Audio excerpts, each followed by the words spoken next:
नमस्कार दोस्तों, स्वागत है आप सभी का हमारी चैनल लाइफ चेंजिंग 01 में। आज हम बात करेंगे थिंक एंड ग्रो रिच के बारे में। वीडियो में आगे बढ़ने से पहले वीडियो को लाइक, शेयर और हमारे चैनल में नए हैं तो चैनल को सब्सक्राइब जरूर करें, क्योंकि आपको आने वाले सभी वीडियो आप तक पहुंच सके। पार्ट 1 में हमने विचारों की शक्ति के बारे में समझा और अब हम जानेंगे इच्छा शक्ति के बारे में। तो आइए चलते हैं पार्ट 2 की तरफ।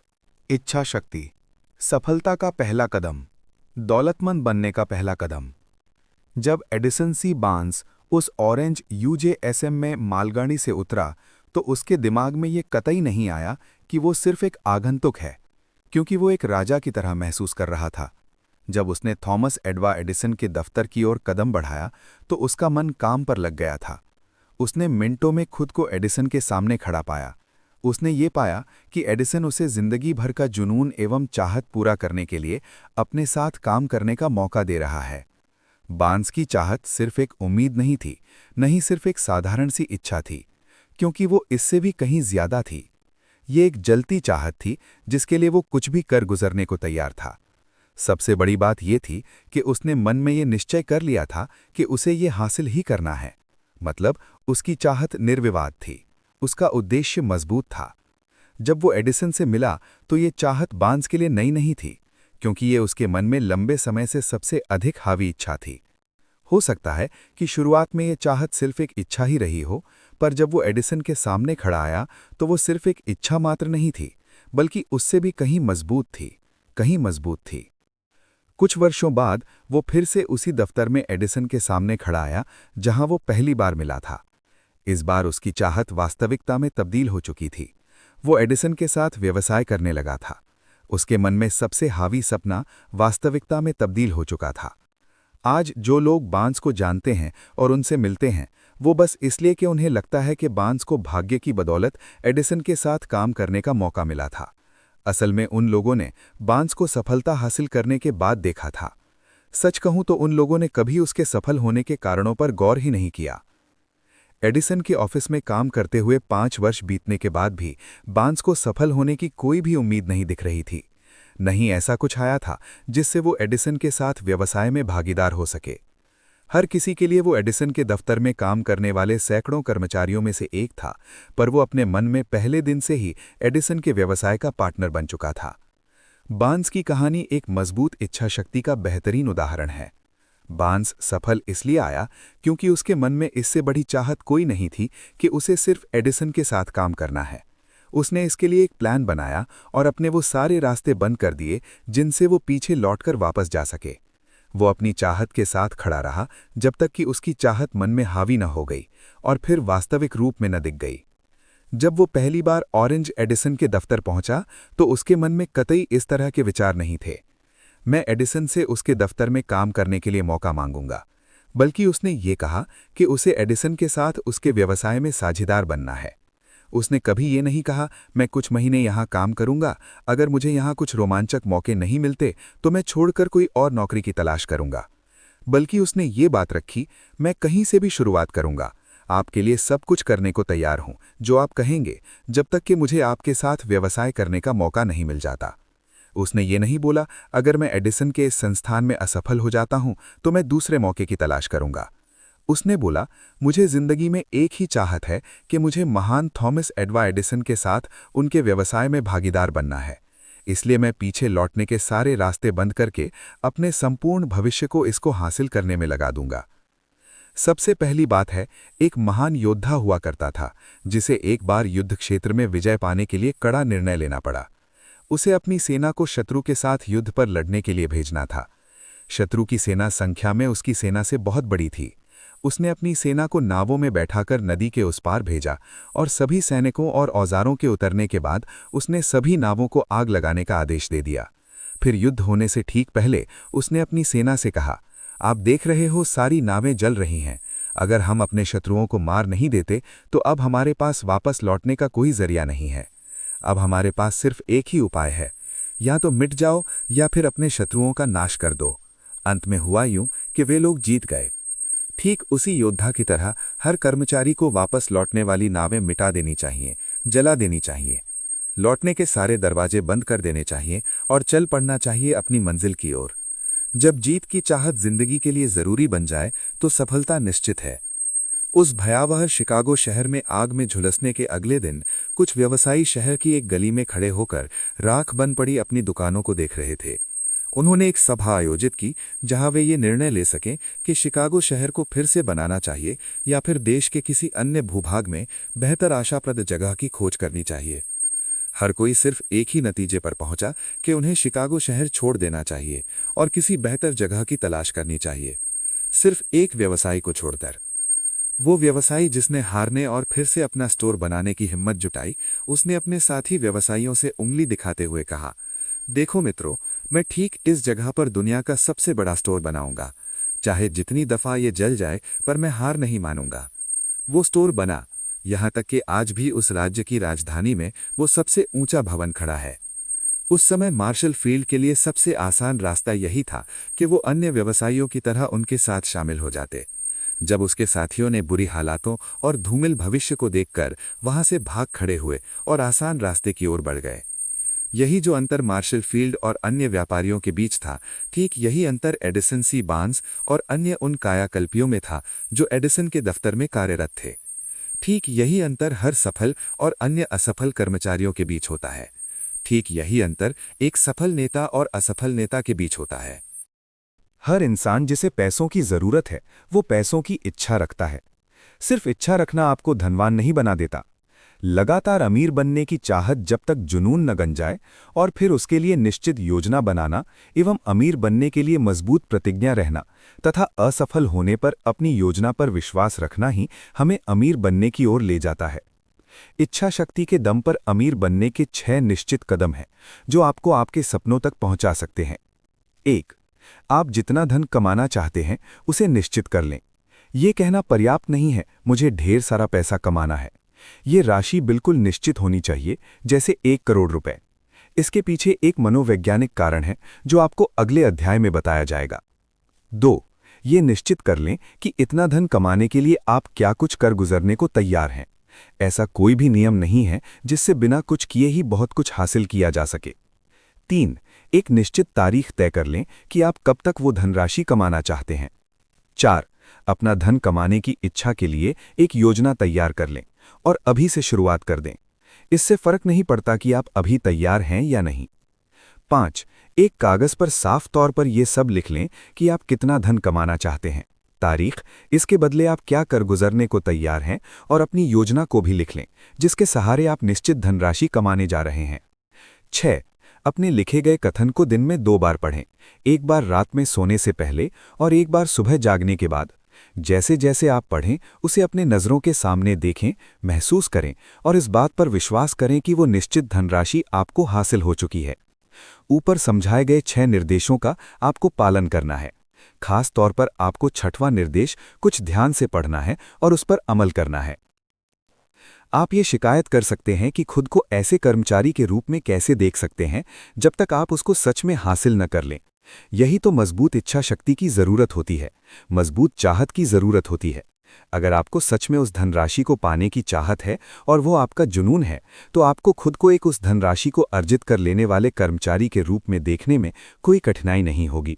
लाइए धनराशि, बस आपको विश्वास स्वीकार करना है कि आपने वो धन अर्जित कर लिया है। फिर देख लें, निश्चित आपको वो धनराशि अवश्य देगी। जो लोग धन के प्रति जागरूक रहते हैं वही अमीर बनते हैं। धन के प्रति जागरूक रहने से तात्पर्य ये है कि जो लोग लगातार धन के बारे में सोचते रहते हैं और धन की चाहत रखते हैं, वही लोग खुद को अमीर बनने की स्थिति में तभी देख पाते हैं जब असल में वे नहीं होते हैं। जिन लोगों को इंसानी दिमाग के बारे में अधिक जानकारी नहीं है, वे लोग इन तथ्यों को अवैज्ञानिक कह सकते हैं। पर ये 6 नियम हर किसी की जिंदगी में काम कर सकते हैं। ये जानकारी उस कर्मचारी एंडी कार्नेगी के जरिए मिली थी जिसने एक स्टील मिल में एक सामान्य मजदूर की तरह जिंदगी की शुरुआत की थी। पर इस सामान्य सी शुरुआत के बावजूद उसने इन तथ्यों को अमल में लाकर $10 करोड़ से अधिक दौलत कमा ली। ऊपर दिए 6 कदमों को थॉमस एडवा एडिसन ने भी जांचा परखा और फिर इसे सत्यापित किया कि ये 6 नियम सिर्फ धन कमाने में ही नहीं बल्कि किसी भी लक्ष्य को हासिल करने के लिए उपयोग में लाए जा सकते हैं। इन 6 कदमों को उपयोग में लाने के लिए कोई खास मेहनत की आवश्यकता नहीं होती, न ही किसी त्याग की जरूरत होती है, न ही इन्हें अमल में लाने के लिए कोई बहुत अधिक शिक्षा की जरूरत होती है। पर इन कदमों का सफल उपयोग कल्पना के माध्यम से ही संभव है। इस बात को जानने की जरूरत है कि धन भाग्य या फिर अच्छी तकदीर से नहीं आता, बल्कि उसकी कल्पना करनी पड़ती है। जिस किसी ने भी अपनी बेहतरीन तकदीर का निर्माण किया है, उन सभी ने एक निश्चित मात्रा में सपने देखे हैं, उम्मीद की है, जलती इच्छा रखी है और योजना बनाई है, इससे पहले कि वो निश्चित धनराशि अर्जित कर पाते। आपको ये भी पता होना चाहिए कि सफलता के द्वार से ही जितने महान नेता आए हैं, वे बहुत बड़े कल्पनाशील थे। अगर आप महान अमीर लोगों की अपने मन में कल्पना नहीं कर सकते, तो आप कभी अपने भविष्य में उतना धन नहीं देख सकते। ऐसे कल्पनाशीलों के लिए जितने अवसर आज हैं, उतने अवसर इससे पहले कभी नहीं थे। इस भागती दौड़ती दुनिया में जो लोग अमीर बनना चाहते हैं, उन्हें ये जानकर प्रेरणा मिलेगी कि आज दुनिया को नए विचार, काम करने के नए तरीके, नए नेता, नए आविष्कार, शिक्षा की नई तकनीक, बेचने के नए तरीके, नई पुस्तकें, नया साहित्य, बीमारियों के नए इलाज और व्यापार और जिंदगी के लिए नए लिफ्ट कोड की आवश्यकता है। इन सब नई मांग के बीच एक बात निश्चित है कि अगर आपको जीतना है, तो आपके पास निश्चित उद्देश्य, ज्ञान और मजबूत इच्छा शक्ति का होना जरूरी है। ये सब हासिल करने के लिए ऐसे कल्पनाशीलों की जरूरत होती है जो अपने विचारों को कायम में तब्दील कर सकें। ऐसे कल्पनाशील हमेशा से थे, हैं और रहेंगे। यही वे लोग होते हैं जो विश्व का सांचा बनाते हैं। जो सच में बड़े नेता आए हैं, उन्होंने अपने सपनों, नए अवसरों और अनदेखी चीजों को वास्तविकता में बदला है। इन लोगों ने अपनी विचार शक्ति से शहरों, हवाई जहाज, फैक्ट्रियां, कार, बड़ी वास्तुकला और जिंदगी को सुगम बनाने के नए तरीकों का ईजाद किया है।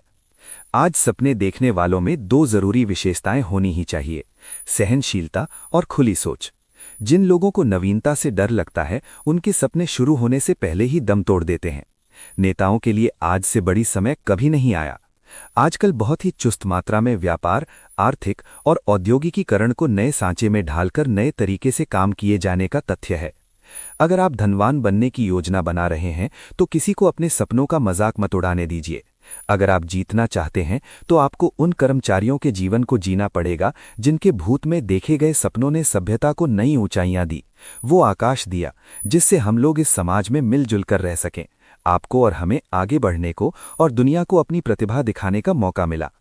उस कोलंबस को मत भूलिए जिसने एक अज्ञात दुनिया की कल्पना की और उसे खोजने के लिए अपनी जिंदगी झोंक दी। अंत में वो सफल भी आया।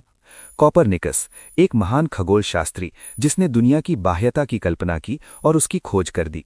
सच ही कहा गया है कि सफलता पाने के बाद सारी गलतियां माफ हो जाती हैं और असफल होने पर कोई बहाना भी काम नहीं करता। हेनरी फोर्ड, एक अनपढ़ और गरीब कर्मचारी जिसने बिना जानवरों की चलने वाली गाड़ी का सपना देखा। उसने उस तथ्य का इंतजार नहीं किया जब उसके पास ऐसे साधन उपलब्ध होंगे जो उस गाड़ी को बनाने के लिए जरूरी होंगे, बल्कि उसके पास जो कुछ भी था उससे काम करना आरंभ कर दिया और आज पूरी दुनिया उसकी पहियों पर चल रही है। उसने दुनिया में इतनी गाड़ियां चलाई जितना किसी अन्य कर्मचारी ने कभी नहीं चलाई। ये सब इसलिए संभव आया क्योंकि उसे अपने सपनों पर विश्वास था। थॉमस एडवा एडिसन ने बिजली से चलने वाले बल्ब का आविष्कार करने का सपना देखा। इससे पहले कि उसका ये सपना सच हो पाता, वो 10,000 बार असफल आया। ऐसे कल्पनाशील काम को बीच में नहीं छोड़ते। लिंकन ने नौकरों की स्वतंत्रता का सपना देखा, अपने सपनों को काया वास्तविक किया और कभी इस बात को मन से जाने नहीं दिया कि उत्तर और दक्षिण अमेरिका एक साथ संयुक्त हो जाएंगे, जब तक कि ये असल में हो न गया। राइट भाइयों ने हवा में उड़ने का सपना देखा और आज पूरी दुनिया हवा में उड़कर एक जगह से दूसरी जगह जाती है। मार्कोनी ने हवा में संदेश भेजने का सपना देखा। उसके सपनों का परिणाम ये आया कि आज हमारे पास रेडियो है, टीवी है और मोबाइल फोन है। साथ ही साथ मार्कोनी के सपनों ने उसके कारखानों और घर भी दिला दिया। इसने दुनिया के एक छोर में रहने वाले कर्मचारी को दूसरे छोर में रहने वाले कर्मचारी से जोड़ दिया। तुरंत कुछ ही घंटों में कोई भी समाचार, सूचना और मनोरंजन संपूर्ण विश्व में फैल जाता है। आपको ये जानकर हैरानी होगी कि मार्कोनी के दोस्तों ने उसे हिरासत में ले लिया था और एक मनोवैज्ञानिक के पास इलाज के लिए ले गए, जब उसने उनसे ये बताया कि उसने एक ऐसे तथ्य की खोज कर ली है जिससे हवा में संदेशों को एक स्थान से दूसरे स्थान पर बिना किसी तार के भेजा जा सकता है। आज ऐसे कल्पनाशीलों के लिए बेहतर अवसर आ रहे हैं। आज दुनिया को नए विचारों की आवश्यकता है। विश्व को नए आविष्कारों की आवश्यकता है। आज दुनिया को आपके जैसे कल्पनाशील की आवश्यकता है। रे क्रॉक एक और बेहतरीन उदाहरण है जिन्होंने अपने सपने साकार किए। रे क्रॉक मिल्क शेक का विक्रेता करता था। उसके मुख्य ग्राहक रेस्टोरेंट और मिठाई वाले आते थे। हर कोई अधिकतम उस मिल्क शेक विक्रेता के 1 या 2 यूनिट खरीदते थे। एक दिन उसे सैन बर्नार्डिनो कैलिफोर्निया के एक छोटे से रेस्टोरेंट से 8 यूनिट मिल्क शेक का ऑर्डर मिला। उसने वहां जाने का निर्णय लिया ताकि ये पता चल सके कि वे इस 8 यूनिट मिल्क शेक का उपयोग किसके लिए करते हैं। उसने अब तक जितने भी रेस्टोरेंट देखे थे उनमें ये सबसे अलग था। उसके मालिक मैकडॉनल्ड भाई बहुत ही सीमित मेन्यू, हम burger, cheese burger, French fries, shake और कोल्ड ड्रिंक उस समय बहुत ही कम मूल्य पर बेचते थे। रे को ये अवसर दिखा और उसने सोचा अगर इस रेस्टोरेंट की चेन खोल दी जाए तो बहुत उत्पादन होगा और बहुत कमाई की जा सकती है। शायद पैसों का अंबार लग जाए। उसने मैकडॉनल्ड भाइयों के सामने इस विचार का प्रस्ताव रखा और उन्होंने हामी भर दी। कुछ ही वर्षों में मैकडॉनल्ड देश का सबसे अधिक फास्ट फूड रेस्टोरेंट ही नहीं बना, बल्कि इसने फास्ट फूड इंडस्ट्री की भी शुरुआत कर दी। फिर रे ने इस चेन को आगे बढ़ाकर संपूर्ण विश्व में फैला दिया और दुनिया के सबसे अमीर कर्मचारियों में शामिल हो गया। संपूर्ण दुनिया में अवसरों की अब कमी नहीं है। किसी भी तरह के सपने का पहला कदम मजबूत इच्छा शक्ति होती है। सपने उपेक्षा, आलस्यपन और महत्वाकांक्षा की कमी में नहीं जन्म लेते। न ही अब विश्व सपने देखने वालों का उपहास करता है और न ही ये कहता है कि ये अवैज्ञानिक है। जिन लोगों को भी आज मनचाही सफलता मिली है, वे लोग बुरी शुरुआत और कई धड़कन रोक देने वाले संघर्षों से गुजर चुके होते हैं। उनकी जिंदगी में चमत्कार फाड़ कर सफलता तभी मिलती है जब वे गरीबी और संकट के दौर से गुजर रहे होते हैं। जॉन बनियन को जब धर्म पर अपनी राय रखने के लिए जेल मिला था, उसी के बाद ही उन्होंने द पिलग्रिम्स प्रोग्रेस पुस्तक लिखी थी। कभी कभी असफलता के बाद कई लोग नशे में डूबने लगते हैं और अपनी जिंदगी बर्बाद कर लेते हैं। वो इसलिए क्योंकि अधिकतर लोगों ने कभी ये सीखने की कोशिश नहीं की कि सबसे मजबूत भावनाओं को किसी रचनात्मक कार्यभाव में कैसे तब्दील किया जाता है। हेलेन केलर जन्म से ही गूंगी, बहरी और अंधी थीं। अपने इस दुर्भाग्य के बावजूद उनका नाम इतिहास में स्वर्णिम अक्षरों से लिखा गया है। उनकी संपूर्ण जिंदगी इस बात का प्रतीक है कि किसी भी कर्मचारी की हार तब तक नहीं होती जब तक वो उसे स्वीकार नहीं कर लेता। रॉबर्ट बर्न्स एक अनपढ़ कर्मचारी थे। उनका बचपन गरीबी में बीता और बड़े होते हुए उन्हें अल्कोहल की लत भी लग गई थी। पर निश्चित ने उनके लिए कुछ बेहतर लिखा था। उन्होंने अपने सुंदर विचारों से कविता में समा बांधा था। उनकी कविताएं लिखने का उद्देश्य दुनिया में बुराइयां हटाकर अच्छाइयां फैलाना था। फिल्मों में अपार सफलता भी उन्हें नए लक्ष्य बनाने से नहीं रोक सकी। उन्होंने अपने लिए नए लक्ष्य तय किए और व्यापार करने की ओर बढ़ निकले। उन्होंने अपना पैसा अचल संपत्ति में लगाया, एक रेस्टोरेंट की चेन की शुरुआत की जिसने उन्हें अरबपतियों की सूची में ला खड़ा कर दिया। उन्होंने जो भी लक्ष्य तय किया वो सोना बन गया। वो सफल होते चले गए। फिर उन्होंने समाज की सेवा करने का बीड़ा उठाया, जिस कारण वो देश के कई दूर दराज इलाकों में गए, छोटे शहरों में गए और वहां पर उन्होंने बच्चों और नौजवानों को हिंसा और अपराध को त्याग कर नशीले पदार्थों और गुंडागर्दी को न कहकर शिक्षित बनने की आवाज उठाई। उन्होंने कई संगठनों में सेवाएं मेता की भूमिका निभाई जिससे लोग शारीरिक फिटनेस पर ध्यान दे सकें। बुकर टी वॉशिंगटन जन्म से गुलामी में आया। वे जाति और रंग से अछूते थे। वे सहृदय, सभी तरह के विषयों में खुले विचारों वाले और एक सपने देखने वाले कर्मचारी थे। उन्होंने सभी तरह की जातियों में अपनी अच्छी छवि बनाई थी। बेथोवेन बहरा था, मिल्टन अंधा, पर जब तक ये दुनिया रहेगी उनके नाम भी स्वर्णिम अंकों में ऐसे ही लिखे जाते रहेंगे क्योंकि उन्होंने सपने देखे और उन्हें साकार किए। आर्नोल्ड श्वार्ज़नेगर अन्य कर्मचारी हैं जिन्होंने अपने सपने साकार किए। उन्हें दुनिया ने पहली बार तब जाना जब बेहतरीन भारोत्तोलक को मिस्टर यूनिवर्स का खिताब दिया गया। पर श्वार्ज़नेगर सिर्फ एक मस्कुलर कर्मचारी नहीं थे। उनकी जिंदगी में सपने और लक्ष्य थे। सपने साकार करके वे एक धनी व्यापारी, सबसे अधिक मेहनताना लेने वाले फिल्म अभिनेता और अब कैलिफोर्निया के राज्यपाल बन गए। उनका जन्म ऑस्ट्रिया में आया और बचपन भी वहीं गुजरा। बचपन से ही उन्होंने भारोत्तोलन की ट्रेनिंग आरंभ कर दी थी। 18 वर्ष की आयु में उन्होंने बॉडी बिल्डिंग की पहली प्रतियोगिता जीती। इसके बाद 5 बार लगातार मिस्टर यूनिवर्स बनने का खिताब भी उनके नाम ही है। फिर वे यूनाइटेड स्टेट्स चले गए और वहां पर भी ऐसी ही प्रतियोगिताएं जीतते रहे। हालांकि उन्होंने बॉडी बिल्डिंग में जो कुछ हासिल कर लिया था, जो किसी अन्य कर्मचारी को पाना मुश्किल होगा, उन्हें अब इस क्षेत्र में कोई चुनौती नहीं दिखी। इसलिए उन्होंने अपनी प्रतिभा को अन्य क्षेत्रों में भी आजमाने के बारे में विचार किया। उनकी शारीरिक गठन की ट्रेनिंग ने उन्हें यह सिखा दिया था कि आम जनमानस को इन सब की जानकारी नहीं है और ये जानकारी सभी से साझा करनी चाहिए। उन्होंने एक आत्मकथा Arnold the education of a body builder लिखी जो बेस्ट सेलर साबित गई। फिर उन्होंने महिलाओं के लिए एक किताब लिखी जिससे वे अलग तरह के व्यायाम से अपने शरीर को गठित कर सकें। इस किताब ने उन्हें एक व्यापार करने के लिए प्रेरित किया। उन्होंने एक कंपनी खोली जो बॉडी बिल्डिंग के आयोजन कराती थी। इस व्यापार ने उनके लिए व्यापार क्षेत्र में सफलता के रास्ते खोल दिए। उनका अगला लक्ष्य का बड़ा फिल्म स्टार बनना था। हालांकि उन्होंने फिल्म कैरियर की शुरुआत तभी कर दी थी जब वे बॉडी बिल्डिंग क्षेत्र में थे। छोटे छोटे रोल करने के बाद उनकी मजबूत इच्छा शक्ति तब काम आई जब उन्हें कोनन द बर्बेरियन फिल्म में मुख्य रोल मिल गया। इस फिल्म सीरीज ने उन्हें हॉलीवुड का सबसे अधिक मेहनताना वसूलने वाला नायक बना दिया। साल 2003 में श्वॉर्ज़नेगर राजनीति में आए और उन्हें कैलिफोर्निया का राज्यपाल चुन लिया गया। आप श्वॉर्ज़नेगर की जिंदगी से बहुत कुछ सीख सकते हैं। आपकी जिंदगी सिर्फ एक ही क्षेत्र के लिए सीमित नहीं है। श्वॉर्ज़नेगर ने भी अपना जीवन सिर्फ बॉडी बिल्डिंग के क्षेत्र में ही झोंक दिया होता तो भी वह काफी सफल हो जाता, पर उसने इससे कहीं ज्यादा का सपना देखा। उसने ऊंचे लक्ष्य निश्चित किए जिनमें चुनौतियां थीं और उन्हें हासिल कर लिया। उसने अपनी पिछली सफलताओं से शिक्षा बेकार नहीं जाने दी और उसका हर क्षेत्र में उपयोग किया। श्वॉर्ज़नेगर की तरह आप अपने आलोचकों से डरिए मत। आलोचकों ने उनकी पहली फिल्म में उनकी कड़ी निंदा की थी, परंतु उसने हार नहीं मानी और अपना कार्य जारी रखा। इसी मजबूती ने उसे हॉलीवुड के सबसे अधिक मेहनताना लेने वाले अभिनेताओं में शामिल कर दिया। अगले अध्याय में बढ़ने से पहले आप उम्मीद, विश्वास, साहस और सहृदयता की शक्ति को मन में पूरी तरह से बिठा लीजिए। अगर आपके पास ये मनोस्थिति और इन तथ्यों के काम करने के नियम ढंग से पता हैं तथा इन्हें अमल कर रहे हैं, तो ये समझ लीजिए आप वो सब हासिल करने के लिए तैयार हैं जो आप चाहते हैं। सिर्फ किसी वस्तु की इच्छा रखने और उसे हासिल करने के लिए तैयार होने में फर्क होता है। किसी भी कर्मचारी का मन उस वस्तु को तब तक हासिल करने के लिए तैयार नहीं होता जब तक उसके मन को पूरी तरह से ये विश्वास न कर ले कि उसे वो वस्तु मिल चुकी है। ये मनोस्थिति विश्वास की होती है, न कि सिर्फ उम्मीद और इच्छा की। इस तरह का विश्वास पाने के लिए आपका मन पूर्ण रूप से पूर्वाग्रह मुक्त होना चाहिए। पूर्वाग्रह होने पर आप इच्छा, साहस और विश्वास जगा नहीं सकते। गरीबी, कंजूसी, इन सब को हासिल करने से अधिक प्रयास खुशियों और समृद्धि को हासिल करने के लिए नहीं करना पड़ता है।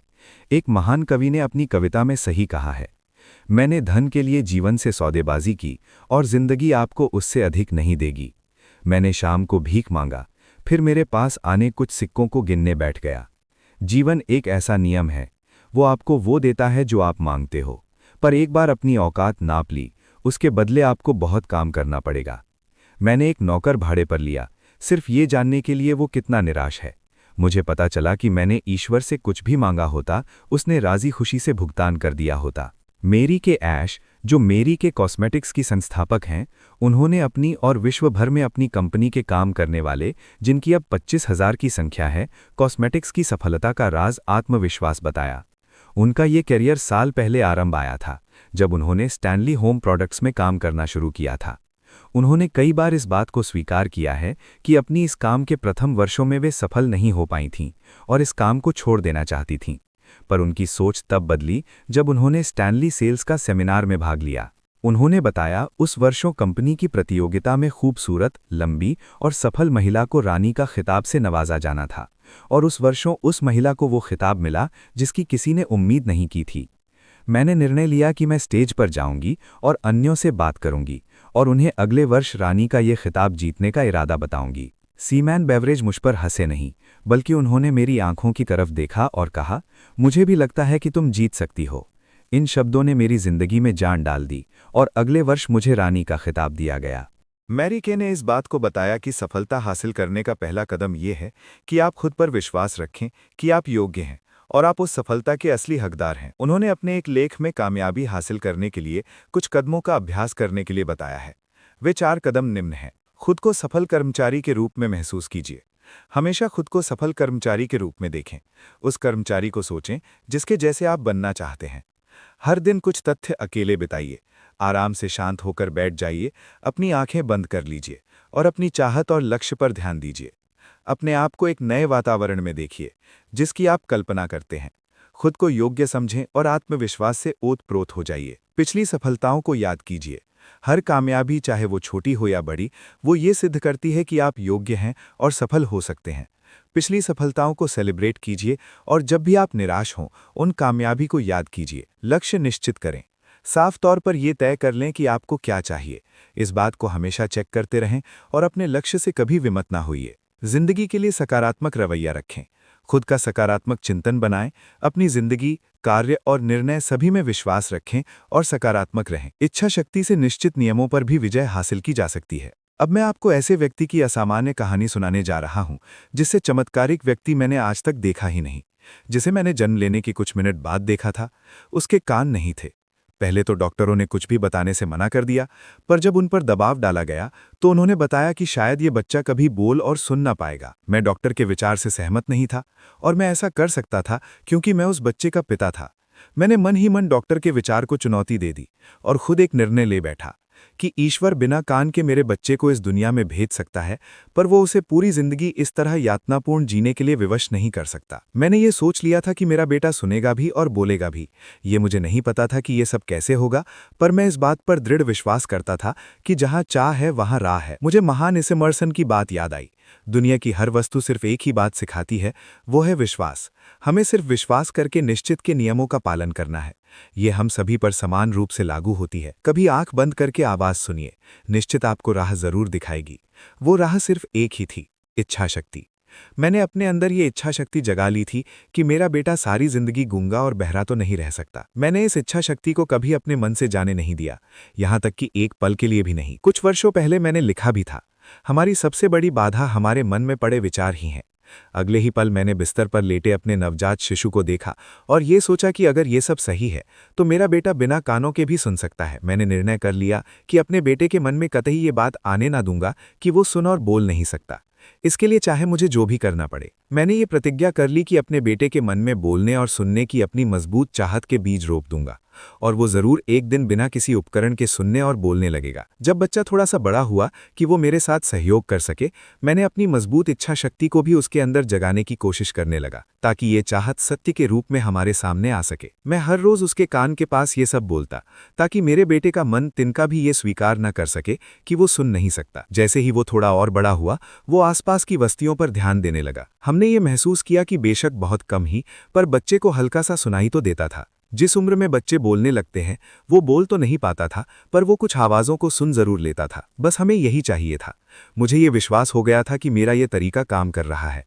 तभी कुछ ऐसा आया जिसने मुझे उत्साहित कर दिया, आश्चर्यचकित कर दिया एवं आशा से भर दिया। ऐसा कुछ उस साधन से आया जिससे हमने कभी उम्मीद नहीं की थी। हम एक टेप रिकॉर्डर लाए गए थे। जब उस बच्चे ने एक गाना सुना तो वो उत्साहित हो गया और गाने को सुनकर कुछ प्रतिक्रिया देने लगा। वो कुछ तरह के गानों में उत्साह दिखाने लगा था। उनमें से एक गाना था। एक बात तो वो एक गाना चलाकर 2 घंटे तक खड़े खड़े सुनता रहता। हम तब तक इस बात का पता नहीं चला कि ऐसा क्यों हो रहा है, जब तक हमें आवाज के अस्थि चालन तथ्य के बारे में जानकारी नहीं थी। जब वो टेप रिकॉर्डर पर प्रतिक्रिया देने लगा था, मुझे ये मालूम पड़ गया कि जब मैं उसके कान के पास या फिर दिमाग के पास जाकर कुछ बोलता हूं तो उसे समझ आता है। मैंने अपनी मजबूत इच्छा शक्ति को इसी माध्यम से उसके अंदर जगाता था, पर अभी तक जो परिणाम निकलता था वो इतना उत्साहित करने वाला नहीं था। फिर भी मेरी इच्छा शक्ति ने मेरे विश्वास का साथ दिया और ऐसी किसी भी नकारात्मक बात को मन में आने से पहले ही नकार फेंका। मेरी मजबूत प्रतिज्ञा का फल ये आया कि मेरा बच्चा मेरी आवाज को ठीक ठीक सुनने लगा था। मैं उसके मन में ये भरने से कभी नहीं चूकता था कि वो बोल और सुन सकता है। मैंने ये अनुभव किया कि बच्चे को दादी नानी की कहानी सुनना अच्छा लगता है। मैं ऑफिस जाता, वहां पर उसके लिए कहानी लिखता और रात में सुनाता। साथ ही साथ उसके मन में ये भी भरता कि वो बिल्कुल ठीक है और सुन एवं बोल सकता है। एक कहानी जब मैं सुनाता हूं तो उसको हर बार एक अलग तरीके से सुनाता हूं, उसे अलग रंगों से भर देता हूं। उसका उद्देश्य उसके मन में ये भरना था कि उसका ये शारीरिक दोष कोई कमी नहीं है, बल्कि ये उसके जीवन की एक बड़ी संपत्ति बनेगी। गीता में भी लिखा है, कुछ अवसाद अच्छे के लिए होते हैं, और मैंने ऐसी फिलॉसफी को आजमाया भी है और मुझे ठीक तरह से पता है कि हर कमी अपने साथ उतनी ही अच्छाइयां भी लाए होती है। मुझे थोड़ा सा अंदाजा था इस कमी को किस तरह से उसकी संपत्ति के रूप में बदलनी है, और मैं हर रोज उस कहानियों में प्रोत्साहित उसके मन में ये भरने की कोशिश करता कि उसकी ये विकलांगता दुनिया के बड़े काम आ सकती है। मुझे ये बताया गया था कि उसके कानों में ऐसी कोई चीज नहीं है जिससे सुना जा सके। इससे पहले कि मैं निराश होता, मेरी इच्छा शक्ति ने मेरे विश्वास को डगमगाने नहीं दिया। मैंने अपने बेटे के अंदर भी ये विश्वास जगा दिया था सबसे खास बात उसकी अब ये थी कि वो मुझसे प्रश्न नहीं करता था और हर बात को मान लेता था। मैंने हर तरह से उसके मन में ये बात भर दी थी कि उसे अपने भाई से अधिक अच्छे परिणाम मिलेंगे। उदाहरण के तौर पर यह बच्चा सभी अध्यापकों के लिए विशेष था, इसलिए उस पर अधिक ध्यान देना लाजमी था। उसके माँ ने उन अध्यापकों से मिलकर यह समझा दिया था कि उसे अधिक ध्यान दिया जाए। जब वो इतना बड़ा हो गया कि वो समाचार पत्र वितरण कर सके, तो मैंने उसे ये समझाना शुरू कर दिया कि वो अपने भाई, उसका बड़ा भाई बाजार में समाचार पत्र बेचता था, से अधिक पैसा कमा सकता है, क्योंकि वो अपने भाई से अधिक बुद्धिमान और मेहनती है। हमने ये गौर किया, जैसे जैसे वो बड़ा हो रहा था, उसकी सुनने की क्षमता बढ़ रही थी। दूसरी तरफ उसके मन में अपनी कमी को लेकर ध्यान देने की आदत कतई नहीं थी। जब वो 7 वर्षों का आया, तब उसने पहली बार हमारी मेहनत को सफल सिद्ध किया। कुछ महीने तक उसने अपनी माँ से बाहर बाजार में समाचार पत्र बेचने की अनुमति मांगी, पर उसकी माँ उसके बहरेपन की वजह से डरी हुई थी। एक माँ की तरह उनकी भी चिंता वाजिब थी कि कहीं उसे कुछ सुनाई न दे और कोई दुर्घटना न हो बैठे। फिर एक दिन अचानक वो मौका देखकर रसोई की खिड़की से कूदकर बाजार भाग गया। वहां एक मोची से उसने 6 सिक्के लिए और उससे समाचार पत्र खरीदे, फिर बेच दिए। एक बार जब वो समाचार पत्र बेच चुका, तो उसने फिर से खरीदा और बेचा। ये उसने तब तक किया जब तक कि शाम नहीं हो गई। फिर उसने वापस आते समय मोची को उसके 6 सिक्के वापस कर दिए। अंत में उसने पाया कि आज उसने सिक्के कमाए। जब हम लोग घर पहुंचे, तो वो अपने कमरे में बिस्तर पर सो रहा था। उसने अपनी मुट्ठी में सारे पैसे दबा रखे थे। उसकी माँ ने मुट्ठी खोली तो सिक्के एकदम से घिर पड़े। वो अपने बेटे की पहली कमाई पर भावुक होकर रोने लगी, जबकि मेरी प्रतिक्रिया विपरीत थी। मैं दिल खोलकर हंसा कि उसके मन में मेरे रोपा गया बीज एक आकार ले चुका है। उसकी माँ सोच रही थी कि उसका बेटा ढंग से सुन नहीं सकता, कहीं पैसा कमाने के चक्कर में रास्ते में बेटे के साथ कोई दुर्घटना हो जाती तो। मैंने देखा एक बहादुर, महत्वाकांक्षी, आत्मनिर्भर व्यापारी को देखा, जिसे अपने ऊपर पूर्णतः विश्वास है। उसने कदम उठाया और वो जीत गया। उसके काम ने मुझे बहुत खुशियां दे दी, क्योंकि मुझे पता लग गया था जो मैंने उसके मन में रोपा है वो उसके साथ पूरी जिंदगी रहने वाला है। बाद में उसने इसे सही भी सिद्ध किया। जब उसे बड़े भाई से कुछ चाहिए होता था, तो वो जमीन पर लेट जाता, पैर मारने लगता, रोने लगता और उस वस्तु को हासिल कर लेता। जब उस हल्के बहरा बच्चे को कुछ चाहिए होता, तो पहले वो पैसा कमाता और उससे वो खरीद लेता। आज भी उसकी यही आदत है। मेरे बेटे ने मुझे ये पाठ पढ़ाया कि एक विकलांग कर्मचारी अपने सामने पड़े परेशानियों को एक बाधा के रूप में न लेकर उनसे सीढ़ियां बनाकर अपने लक्ष्य तक पहुंच सकता है। वो छोटा बहरा बच्चा हाई स्कूल और ग्रेजुएशन तक पहुंच गया, जबकि उसे तब तक सुनाई नहीं देता था जब उसके अध्यापक उसके पास आकर जोर से न बोले। हमने उसे गूंगे बहरे के विद्यालय नहीं भेजा। हम नहीं चाहते थे कि वो सांकेतिक भाषा सीखे। हम चाहते थे कि वो एक सामान्य कर्मचारी की तरह अपनी जिंदगी गुजारे, और इसके लिए हम मजबूत प्रतिज्ञा थे। ये इतना आसानी से नहीं आया, बल्कि हमें विद्यालय के लोगों से इस मामले में काफ़ी बहस भी करनी पड़ी। जब वो 10वीं कक्षा में था, तब उसके कानों में अच्छे से सुनाई देने के लिए एक मशीन लगाई, पर उसका कोई फायदा नहीं आया, क्योंकि जब वो 6 साल का था, तो शिकागो के रहने वाले डॉक्टर जे जॉर्डन विल्सन ने बच्चे के एक सिर के एक भाग का ऑपरेशन किया था। उन्होंने पाया कि उसके कान में ऐसी कोई भी निश्चित अंग नहीं है जिससे सुना जा सके। अपने कॉलेज के अंतिम दिनों में ऑपरेशन के 18 वर्षों बाद कुछ ऐसा आया जिसने उसके जीवन में टर्निंग पॉइंट दिया।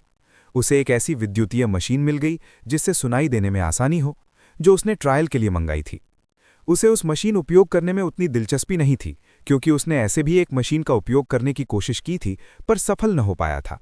अंततः उसने उस यंत्र को उठाया और यूं ही कान में लगा लिया। ये क्या? एक सामान्य कर्मचारी की तरह आवाज सुनने की चाहत सच हो गई थी। उसने पहली बार इस तरह से आवाज सुनी थी जिस तरह से कोई भी सामान्य कर्मचारी सुनता है। ईश्वर अपने अजूबे बड़े रहस्यमय तरीके से करता है। वो आज बहुत प्रसन्न था। उस मशीन ने उसकी दुनिया ही बदल कर रख दी थी। तुरंत वो अपनी मम्मी का फोन उठाने के लिए दौड़ पड़ता है, और बड़े आराम से उस दिन उसने पहली बार ठीक से अपनी मम्मी की आवाज सुनी थी। अगले दिन उसने पहली बार अपने प्रोफेसरों की ढंग से आवाज सुनी थी। पहली बार रेडियो सुना था और पहली बार सिनेमा भी सुना था। जिंदगी पहली बार लोगों से सामान्य रूप से बात सुन सकता था। दूसरे कर्मचारियों को जोर से नहीं बोलना पड़ता था। उसे ऐसा लग रहा था जैसे वो दूसरी दुनिया में आ गया हो। हमने निश्चित गलती को अपनी मजबूत इच्छा शक्ति की वजह से स्वीकार कर दिया था। इस दुनिया में उपलब्ध एकमात्र अभ्यास से हमने निश्चित को अपनी गलती सुधारने के लिए मजबूर कर दिया था। इच्छा शक्ति ने अपना काम तो कर दिया था, पर यह काम अभी पूर्ण नहीं आया था। अभी भी लड़के को इस विकलांगता को एक संपत्ति में बदलना बाकी था। ये चमत्कार उसके लिए बस इतनी ही बड़ी बात थी कि उसकी आवाज की दुनिया बदल गई थी। वो इसी में खुश था। एक दिन उसने इस यंत्र की निर्माता को एक चिट्ठी लिखी जिसमें उसने अपने अनुभव साझा किए थे। फिर उसने कुछ लिखा, शायद कुछ ही जो रेखा में नहीं लिखा आया था, बल्कि उन रेखाओं के बीच में लिखा आया था। इस कारण उसे न्यूयॉर्क की उस कंपनी से बुलावा भी आ गया। जब वो उस कंपनी के मुख्य अभियंता से अपनी बदली गई दुनिया के बारे में बात कर रहा था, तो उसके दिमाग में एक विचार, एक प्रेरणा, आप जो भी नाम देना चाहें दे सकते हैं, उभर आई, जिसने उसकी कमजोरी को एक ताकत में बदल दिया। उसे पैसा भी मिलने लगा और खुशियां भी आ गईं।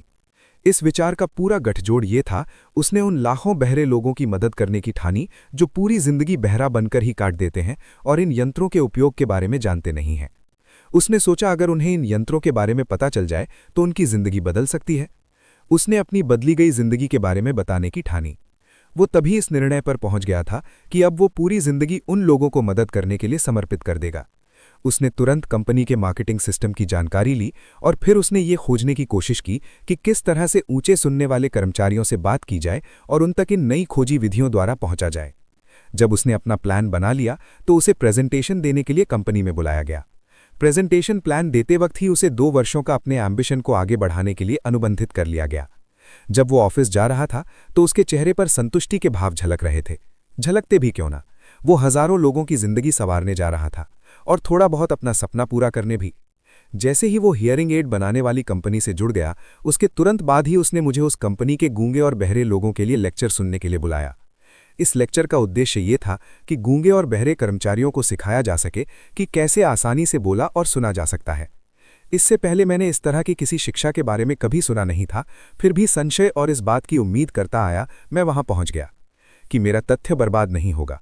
मैंने वहां पहुंचकर पाया कि जो चाहत मैंने अपने बेटे में पैदा की थी, उसकी वजह से उसके अंदर उन बहरे लोगों के लिए बहुत कुछ कर गुजरने का लक्ष्य था।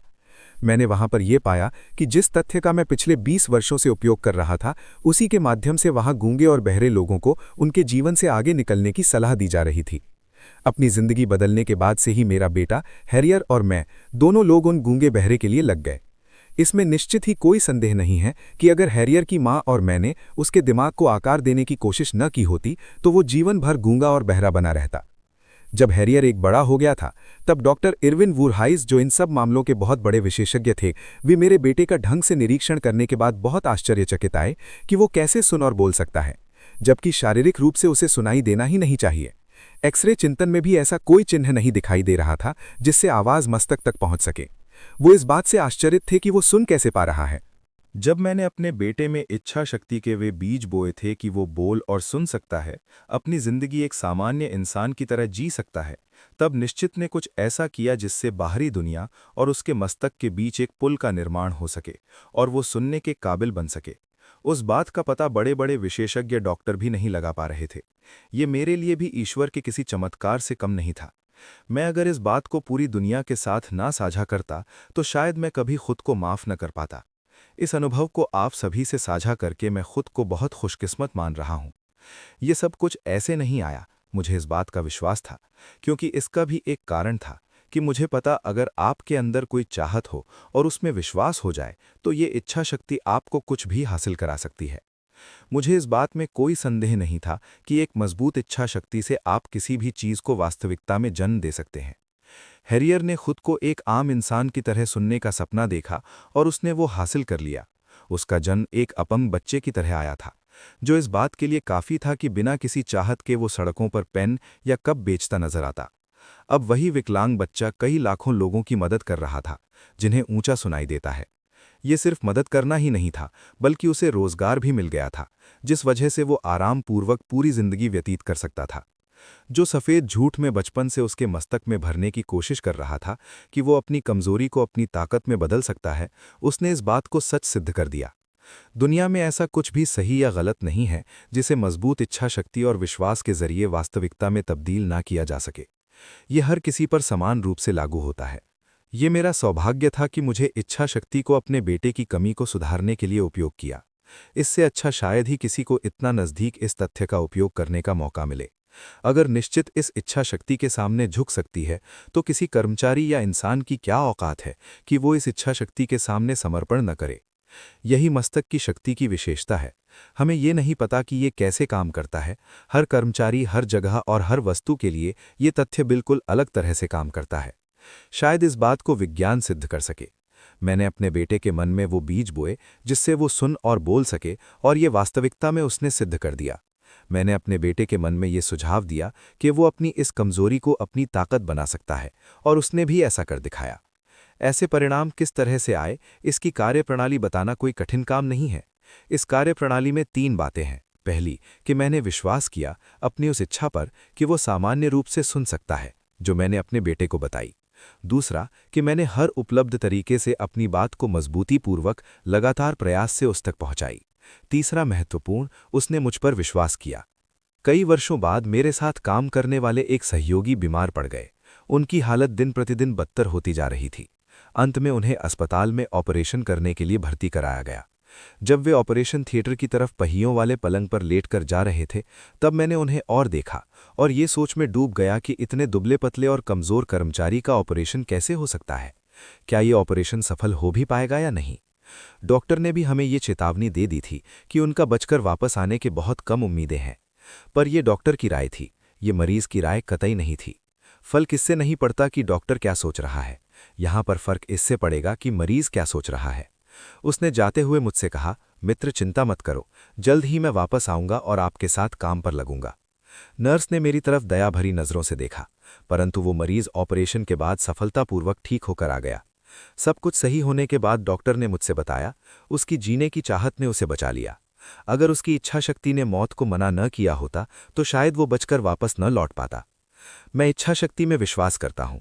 मैंने गरीबी से उठते हुए देखा है लोगों को, सैकड़ों असफलताओं के बाद सफलता की बुलंदियों छूते देखा है लोगों को। मैंने अपने विकलांग बेटे को एक सामान्य और सफल जिंदगी जीते हुए भी देखा है, जबकि जन्म लेते ही निश्चित ने उसे कान दिए ही नहीं थे। इस अध्याय में आपने पढ़ा कैसे कोई अपनी इच्छा शक्ति का उपयोग कर सकता है। मजबूत इच्छा शक्ति से आप वो सब कुछ पा सकते हैं जो आप सोचते हैं। ये सब संभव है उस मस्तक रसायन से जो निश्चित आपको मजबूत इच्छा शक्ति होने पर खोलता है।